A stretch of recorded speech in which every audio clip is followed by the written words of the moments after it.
alaikum, je suis très heureuse de vous retrouver pour cette nouvelle vidéo où on va parler des fourmis. Et oui, des fourmis qui sont d'actualité et vous allez voir cette sourate des fourmis, vous allez voir où je veux en venir parce qu'en fait, elle nous apprend plusieurs choses très intéressantes qui sont encore et qui sont surtout d'actualité. Ants live in highly structured societies. They are masters of architecture and even agriculture. Le célèbre journal britannique The Times a publié un article dans son édition du 8 février 2009 dont le titre était « Hills are alive with the sound of ants, talking to each other ». Les bruits émis par les fourmis en train de communiquer entre elles. Et ça, c'était sur The Times il n'y a pas très longtemps encore. Cet article était une nouvelle découverte pour les scientifiques qui ont découvert en fait que les fourmis communiquaient entre elles, avaient un langage spécifique entre elles et pouvaient donc communiquer dans le royaume des fourmis. Et que ce royaume des fourmis était beaucoup plus évolué, beaucoup plus développé ce que les scientifiques pensaient. L'article explique que les chercheurs ont démontré avec des micros, avec des choses qui amplifient le son, ont démontré en fait que les fourmis, grâce à leur antenne et surtout répondaient à l'ordre de la reine et communiquaient entre elles sur cet ordre pour dispatcher les ordres donnés. And now scientists tell us ants actually talk to each other. Donc il a pu être mis en évidence l'existence de réactions structurées émanant de la reine vers les ouvrières, donc vers les fourmis. Ça c'est vraiment intéressant parce que on voit qu'il y a une structure établie et une communication. Et si vous regardez ou vous lisez les articles sur le monde des fourmis, vous verrez que c'est quand même quelque chose, on dit toujours, c'est des vrais soldats, tout est bien organisé, tout roule, quoi. Et est-ce qu'il y a une révolution? Est-ce qu'il y a un chef à la tête de ça qui donne des ordres et que les autres personnes exécutent, non pas bêtement, mais justement en communiquant entre elles? Et ça va vous faire, et on va en voir un peu plus loin, ça va vous faire penser à quelque chose qui est d'ordre, on va dire, naturel et que on a tendance à contester. Donc ces scientifiques ont découvert ça, en 2009, il n'y a pas très longtemps, ont découvert cette communication des fourmis entre elles et ça a été quelque chose d'assez extraordinaire pour eux. Et moi je voudrais qu'on retourne un petit peu en arrière et qu'on ouvre un fameux livre et vous allez voir, je sais que vous savez où je veux en venir. Et en fait, si vous connaissez et si vous relisez l'histoire de Sulayman, vous allez voir que dans le Coran 27, la sourate 62, on parle déjà des fourmis. C'est pas extraordinaire? Donc si vous relisez un petit peu cette sourate, vous allez découvrir que les fourmis dans le Coran parlent. Donc, vous allez voir qu'il y a une fourmi, donc quand Sulayman arrive avec son armée, il y a des fourmis qui, donc certainement la reine qui dit « Oh fourmis, entrez dans vos demeures » de peur que Sulayman et son armée ne vous piétinent, ne vous écrasent sous leurs pieds et sans s'en rendre compte. Et donc, qu'est-ce que ça nous apprend dans cette sourate? Eh bien, dans cette sourate, qui a eu lieu il y a plus de 1400 ans, nous apprend que déjà, on savait que les fourmis parlaient. « Ô fourmis, entrez dans vos demeures ». Donc, on savait non seulement qu'elles parlaient, qu'elles communiquaient entre elles, mais également qu'il y avait une donneuse d'ordre qui communiquait aux autres pour justement, dans le cas présent, se mettre à l'abri. Donc, cette sourate, Masha'Allah, qui date de plus de 1400 ans, nous apprend ce que les scientifiques ont découvert en 2009. Donc c'est un premier point dans cette sourate. Mais je voudrais pas en rester que là. Parce qu'on en a beaucoup parlé certainement dans d'autres vidéos que oui effectivement c'est une preuve du Coran. Mais je voudrais voir avec vous plus peu la morale. Alors attention, ça ne regarde que moi. et ainsi que toutes mes vidéos, je ne suis pas imam, je ne suis pas professeur. Je m'intéresse juste et je fais des paraboles à ce que je trouve intéressant avec la vie présente. Petite parenthèse. Donc, cette sourate est intéressante, je trouve, par rapport à sa morale. Pourquoi? Parce que si vous regardez juste le verset 1, Dieu affirme que ce Coran est un guide pour les croyants, une bonne annonce pour ceux qui accomplissent la prière, acquittent la zakat et croient fermement en l'au-delà. Quant à ceux qui ne croient pas en l'au-delà, ils errent aveuglément, croyant que leur vie n'a aucune signification particulière. Qu'est-ce qui se passe aujourd'hui? Je vous laisse regarder cette vidéo. Est-ce que tu allais trouver des réponses à tes questions ou est-ce que tu allais te foutre en l'air en fait? Ça a toujours été ça. Moi j'ai des fois l'impression de venir parler de quelqu'un qui aurait dû être mort. D'être une survivante?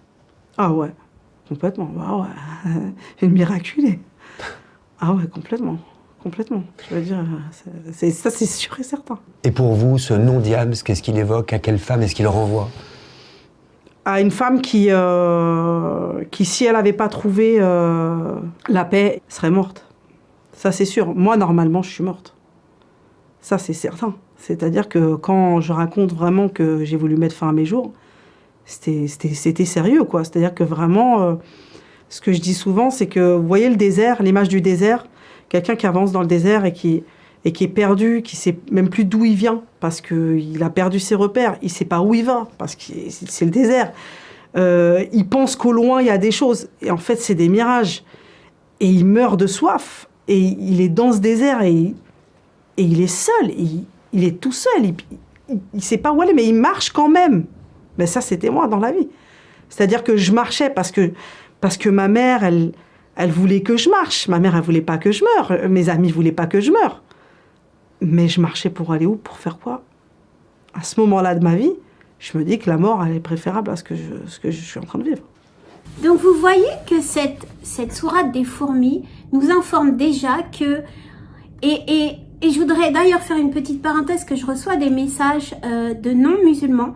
Donc je pense notamment à Marie ou à d'autres personnes qui me suivent et qui gentiment m'envoient des messages en me disant « Je suis chrétienne, mais je vous embrasse très fort et tout mon respect. » Parce que c'est vrai que l'important, je pense, c'est pas de savoir qui a tort, qui détient la vérité, mais plus en fait cette guidance de la foi qui est vraiment importante. Et on voit dans cette sourate, que justement cette guidance est quelque chose d'important et que vous voyez comme Diams, vous avez pu être célèbre, avoir de l'argent, ou encore comme d'autres, hein, comme Dalida, comme Romy Schneider, comme bien d'autres actrices, Whitney Houston, comme bien d'autres actrices, elles peuvent, ou même les Instagrammeuses actuelles qui se suicident malheureusement, elles peuvent avoir la célébrité, la beauté, etc. Si elles n'ont pas cette guidance, si elles n'ont pas cette foi, se retrouvent malheureusement complètement perdues. En fait, il n'y a pas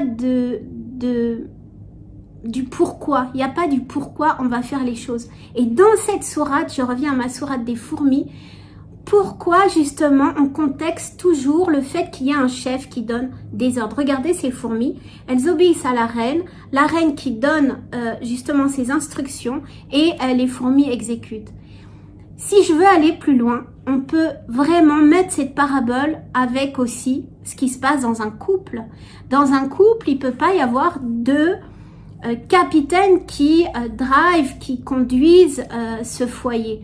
Donc il y a toujours un. Et pourquoi pas l'homme, puisqu'on parle toujours de féminisme, la femme, bien sûr, ça a été mon cas, vous le savez, vous connaissez mon histoire.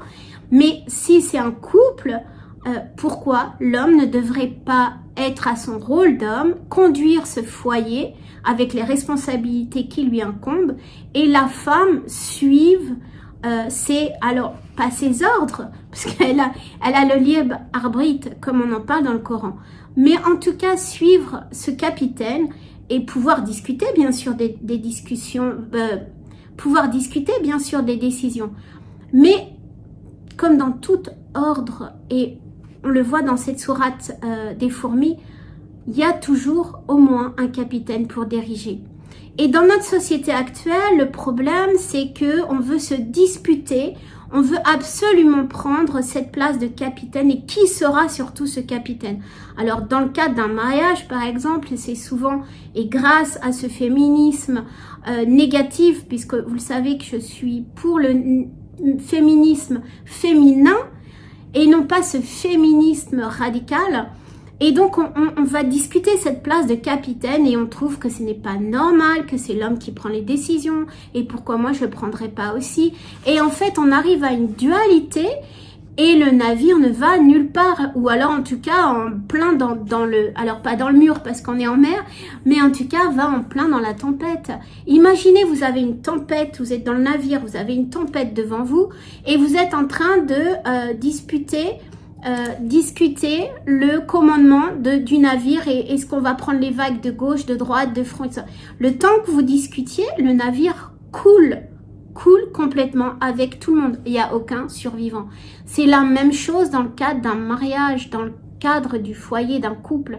Quand vous arrivez, alors bien sûr, quand c'est tout rose, tout beau, c'est super, mais quand vous arrivez face à des problématiques, et il y en a beaucoup dans la vie, donc quand vous arrivez face à des problèmes, si vous vous disputez ce commandement, eh bien vous allez droit dans le mur et du coup il n'y a aucun survivant, dans le sens que en général dans le cadre d'un divorce, il n'y a pas forcément, il y a des dégâts latéraux pour tout le monde, soit les enfants, soit la femme, que ce soit l'homme. On s'en sort pas indemne.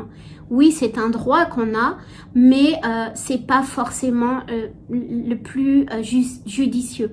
Alors, il y a des cas, bien sûr, hein, attention, il y a je parle pas des cas de violence ou de cas extrêmes, mais dans le cas d'un couple, on va dire traditionnel, où les deux sont consentants, il n'y a pas de violence, le fait de vouloir prendre cette place de capitaine, ça mène à rien en fait. Chacun doit avoir sa place. Et encore une fois, attention, il faut absolument que l'homme soit dans son rôle. Parce que si l'homme est dans le canapé et sur la PlayStation et la femme va bosser et s'occupe aussi des enfants et de tout ce qui se passe à la maison, mais elle doit laisser le rôle à l'homme de commander, bien sûr. Là, c'est totalement... c'est pas du tout ce qu'on nous apprend en islam. Moi, je parle d'un cadre classique où l'homme est musulman, est responsable et c'est ses devoirs et ses devoirs, ses droits, etc. Donc, je trouve ça intéressant quand même cette sourate des fourmis parce que ça peut être relaté, bien sûr, au capitaine du couple. Mais regardez également, par rapport aux célébrités, la vie des célébrités peut parfois, et surtout les jeunes, peut nous faire fantasmer sur waouh, ce qu'on voit les Instagrammeuses, les YouTubeuses, enfin ce qu'on voit sur... je parle surtout au féminin parce que les femmes sont peut-être plus influencées et les jeunes filles sont beaucoup plus influencées que, je pense, que les hommes. Mais on voit toute cette... Voilà, ils sont waouh, ils sont cool. Ils ont une vie super, ils sont sur Dubaï, ou ils sont dans des yachts, dans des fêtes, des super vêtements de marque, la voiture. Enfin, c'est waouh. Et si vous regardez l'histoire justement dans les fourmis, l'histoire de Suleiman, qu'est-ce qui se passe? Est-ce que vous vous rappelez de l'histoire justement où Suleiman va justement voir la reine de Saba? Enfin, pas la voir, mais contacter la reine de Saba. Et la reine de Saba et son peuple, qu'est-ce qu'ils sont en train de faire? Ils sont en train de vénérer et de prier le soleil.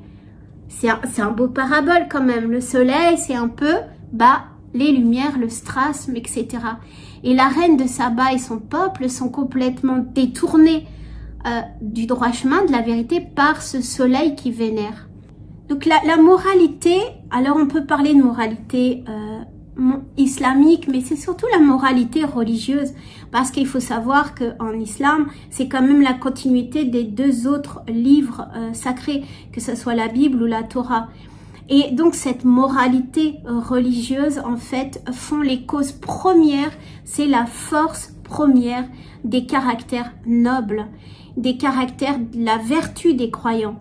Et cette moralité, cette croyance, cette force donne justement à la femme, alors plus particulièrement à la femme musulmane, puisque c'est elle qui nous intéresse dans le cadre de cette vidéo, nous rappelle justement, nous font des rappels en lisant le Coran, en priant, en se soumettant à Dieu, non pas à son mari, à Dieu, nous rappellent justement, nous font un rappel chaque jour, et particulièrement aux femmes, de ce qui est vraiment le plus important, et surtout, qu'est-ce qu'il faut suivre. Ok, c'est super, vous voyez un tel sur les paillettes, mais regardez bien la vie de toutes ces célébrités, grattez un petit peu derrière, et vous allez voir que elles ne sont pas forcément heureuses, et au contraire, ce que vous voyez, ça cache un mal-être en particulier. Je ne vais pas expliquer, c'est juste que je suis arrivée à un moment de ma vie où plus rien ne me satisfait. Je trouve ça grave, j'ai 22 ans et plus rien ne me satisfait. J'ai trop de regrets par rapport à quand j'étais plus jeune. Quand t'as 17 ans et que t'es totalement insouciant, que tu peux faire tout ce que tu veux. Je vais y arriver. Marie est le meilleur modèle. Parce que Marie, c'était une femme qui a été vraiment accusée, qui a été salie, qui a été... vous vous rendez compte, à cette époque, une femme qui a un enfant et qui n'est pas mariée. Donc c'est vraiment, c'était quelque chose de vraiment... Même encore maintenant, malheureusement, on en est encore là. Mais à l'époque, d'autant plus parce que ça voulait dire que c'était une femme de mauvaise vie. Et Marie est vraiment un modèle pour les femmes parce qu'elle est restée droite. Au mieux de se laisser aller en disant, de toute façon, il pense que je suis une mauvaise femme, etc. Bon, écoute, je vais appeler un autre copain et je vais sortir. Bon, à l'époque, peut-être pas. Mais en parabole de ce qui se passe maintenant, ça pourrait être... Et non, Marie, justement, ce modèle de femme extraordinaire, elle a tiré sa foi de Dieu et elle est restée droite, elle est restée intègre dans ses propos, dans sa façon de vivre. Elle a élevé son enfant. Et justement, maintenant, elle est reportée comme pour ses qualités au sein de la religion, que ce soit catholique ou musulmane.